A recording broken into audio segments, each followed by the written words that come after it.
Let's cook eggplant with shrimp paste today. Let's get started. Heat our oil, olive oil.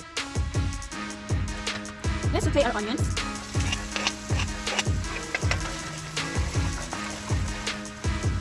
And our garlic.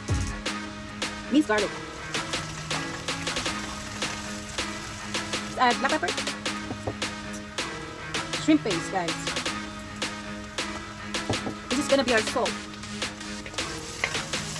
So we don't need to add salt later. Let's add our tomatoes. Smells good. Now let's add our eggplant.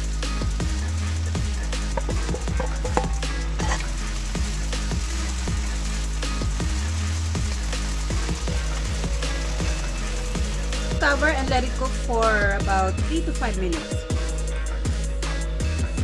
And then, wow, look at that.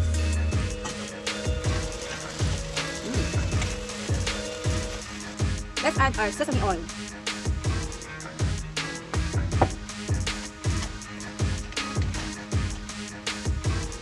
Wow, this is looking delicious.